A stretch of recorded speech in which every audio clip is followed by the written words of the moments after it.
intambamyi zihambaye mu bijanye n'imigambi y'ugwaruka mu kwiteza imbere ngo harimwo ugutinya rimwe na rimwe rero ngo ugwaruka ruratinya kubahuka imigambi gushobora kurangura ibi bikaba bimwe mu bishikirizwa na Alain Nkurikiye umuhinga yariko atanga icigwa mu ruganda rwatunganijwe n'ihuriro ry'ugwaruka Chambre transversale des jeunes entrepreneurs du Burundi mu gifaransa. Intambamyi twabonye mu byerekeye entrepreneuria na innovation muri Afrika ni uko twabonye ko hariho ikintu mu gwaruka ikintu twita ugutinya gukora ikintu. Iyo umuntu ashaka gutangura ishyirahamwe ryiwe ryo kuganiriza abagenzi be ngo atangure bamubwira ati ibyo bintu ntabyo bizoshoboka kuko n'abandi byarabananiye. Ubwo rero bice bituma abantu batinya kubaho gutangura amashyirahamwe yabo. Ikindi cya kabiri twabonye n'ushoboye gutangura ishyirahamwe ryiwe ni kubura amafaranga yo gutangura. Nama mvuga nti iyo umuntu ashaka gutangura ishyirahamwe mu Burundi yamategereza kuja mu mabanki kugira asabe ideni.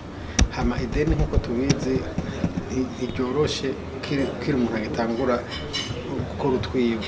Tukabona ati rero mu gihe hazokama hari gusa ideni rya banki kugira umuntu atangure ishyirahamwe ryiwe bizokama bitugoye kugira dutere imbere muri ibyo bintu byo gukora amashyirahamwe no kugira ama innovation mu mashyirahamwe. N'umuhaca mvuga nti turakwiye kwiga ubundi buhinga bwo kugira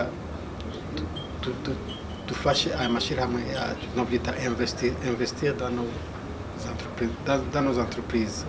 Hama n'ikindi kintu twabonye nuko turavye aho turi ngaha mu Burundi nuko icyo twita ecosystem ikintu cyofasha umuntu ashaka gutangura ishyirahamwe ryiwe ecosystem imufasha ikamufasha gutera imbere atayihari cyane. Aha twabonye cyane rwose nk'ibintu by'amaincubateur ko ataratera imbere cyane. Turavuga ati nk'ibintu ahantu abantu bashaka kugira amashyirahamwe bokorera hamwe bitaratera imbere cyane rwose. Izo nizo ngorane twabonye ngaha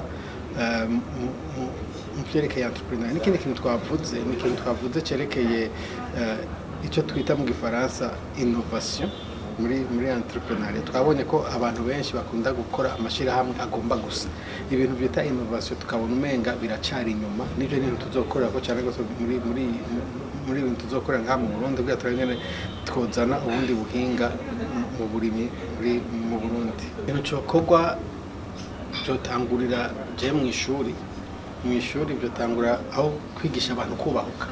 Kubera gutangura ishyirahamwe ryawe no kubahuka kugira izo nguvu zo kuvuga ati jewe ikintu cyo ushaka gukora reka nsimbe ndagikore, utarinze kuja kubaza uwundi muntu ukavuga ati jewe umutima wanje wampamagaye reka nubahuke nje gukora iki kintu.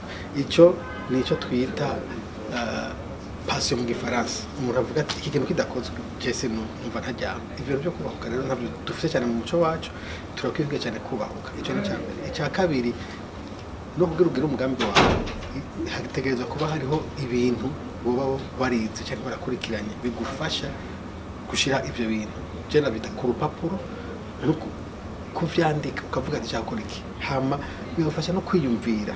Hariho ibyo babyigisha mu ishuri, hariho utumodule de formation bigisha mu ishuri kuva muri primaire ukaza muri secondaire aho baguma bakwigisha bagufasha kwiyumvira kugira ukora ikintu cyawe. Novuga ati no mu ishuri turakwiye gusunika abanyeshuri kugira bubahuke. Hama ibyo byabaye umuntu yubahutse hategerezwa rero kuba ibindi bintu ruhande yiwe. Ibyo namera gutangura umugambi wawe. Nk'ubu turafise amashyirahamwe afasha ugwaruka ariko agatanga amadeni ya banki uko nabivuze bwa mbere. Amadeni ya banki nakwiye cyane rwose ku entrepreneur. Turakwiga rero tukaraba ubundi buryo twafasha aba entrepreneur ayandi ibyo no kwita amaproduit financier atari amadeni ya banki twoshira mu ngiro kugira dufashe abo bantu batanguye amashyirahamwe yabo. Hama ibindi bintu turaba neza ni kuraba imigambi hari mu gihugu yo gufasha umuntu atangura ishyirahamwe ryiwe. Nibiki bindi umuntu yoshiraho kugira nutanga example akarorero turavye amakori, turavye ivyo leta yoha umuntu atanguye ishyirahamwe. Ibyo ni tugiye kuraba nabyo bindi tukaraba ko iyo umuntu atanguye ishyirahamwe turaba ingende twamufasha mu mategeko. Notanga akantu nk'ikori tukavuga ati ikori turarikuyeho gutya na gutya canke umuntu azanye abakozi bafise ubwenge bakuye hanze ntibazoriha ikori. Hari ibindi bintu tutereza kwiga tukaraba ngene twabishira hamwe kugira gutangura ishira hamwe igihugu kibe kiriko kirakurera kugira utere imbere. Yego n'akahe kamumotera abantu benshi babone ko bavyokora mu biro benshi bona ibiga bakora mu biro batanga byo gukora ibikorwa by'umuntu cyane kwihangira imigambi ya mateka kamara. Jewe umuntu ashaka gutangura ishira hamwe namubwira ati umviriza umutima wawe. Cyo ni ikintu cya mbere. Wumvirije umutima wawe, umutima wacu urazi ikintu cyose dushaka.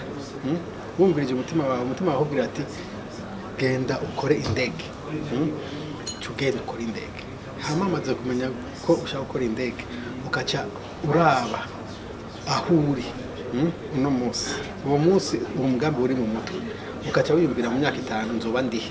Hama aho ushaka kuba uri cutangura gutambuka buhoro urondera umuntu aza gushira kwa akandi kantu kuri uwo mugambi wawe ku buryo mu myaka 5 mu myaka 10 uzobe wageza gukora iyo ndege.